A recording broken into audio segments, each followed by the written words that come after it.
This culture is very beautiful. I'm so excited to see my children very happy, very smile, very clean. This is the picture of the perfect and friendly school for us.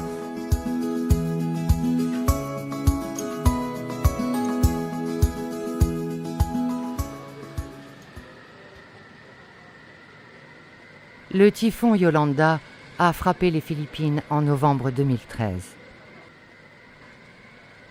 Des vents atteignant jusqu'à 315 km/h ont provoqué inondations et destructions massives. C'est l'un des typhons les plus violents jamais observés. 5200 personnes ont trouvé la mort.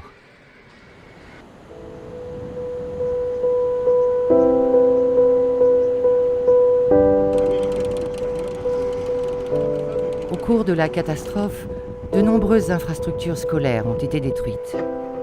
Dès le 25 novembre 2013, la Fondation Architectes de l'Urgence lance ses premières actions sur place. Son objectif, rescolariser élèves et professeurs et créer des lieux d'accueil en cas de typhon.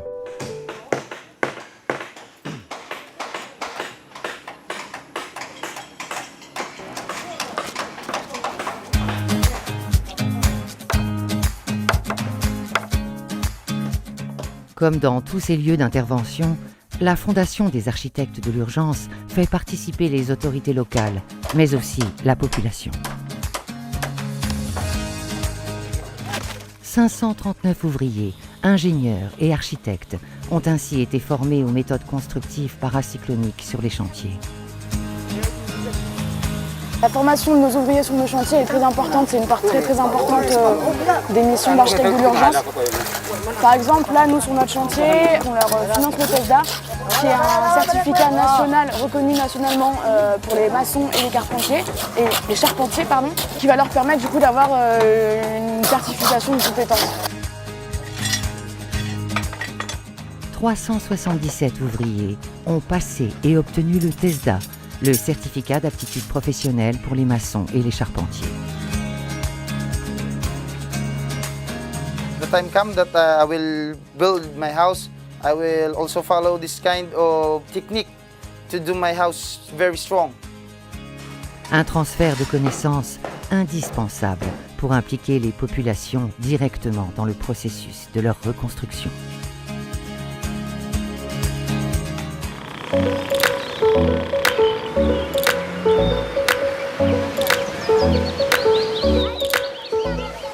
Cinq mois plus tard, 2 écoles étaient inaugurées à Roxas City.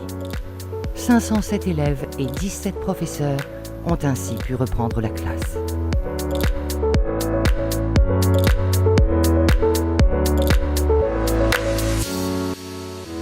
Pendant 4 mois, donc, on a fait des réparations sur les 2 bâtiments. Donc, on a à la fois rajouté des poteaux béton et des poutres béton pour solidifier la structure, pour qu'elle soit parasismique et paracyclonique. En fait, on a rajouté des poteaux béton sur la structure existante et on a aussi rajouté des poutres béton donc, tout autour du bâtiment, ce qui permet d'être solide au niveau du bâtiment. Et en cas de tremblement de terre, ça permet au poteau et à la poutre de bouger simultanément. Donc ça veut dire qu'on aura un carré solide qui ne risque pas de venir s'ouvrir avec une partie qui partira à gauche et l'autre qui partira à droite et donc le bâtiment qui sera inutilisable par la suite. L'équipe a continué son action sur place en travaillant notamment avec les ONG Caritas Suisse et WHH. Grâce à ces collaborations, ce sont ainsi 14 écoles qui ont été reconstruites sur les îles de Panay et de Bantayan.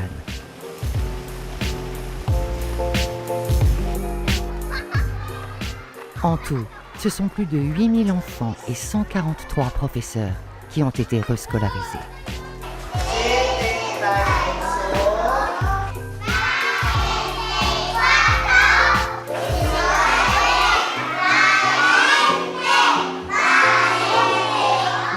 Donc on a fait 18 salles de classe, donc élevées d'1 mètre en 14 mois.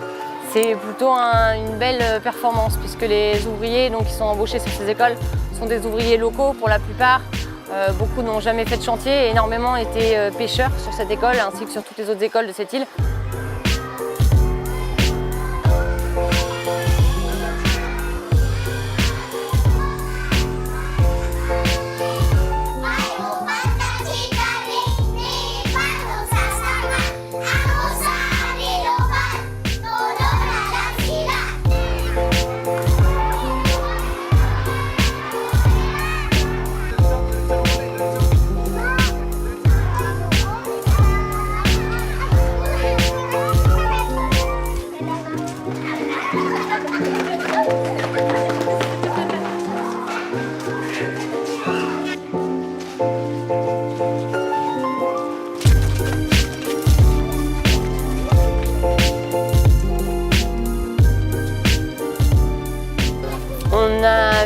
des salles de classe supplémentaires, donc ça veut dire qu'avant qu'on arrive, ils avaient 8 salles de classe et maintenant ils en ont 15.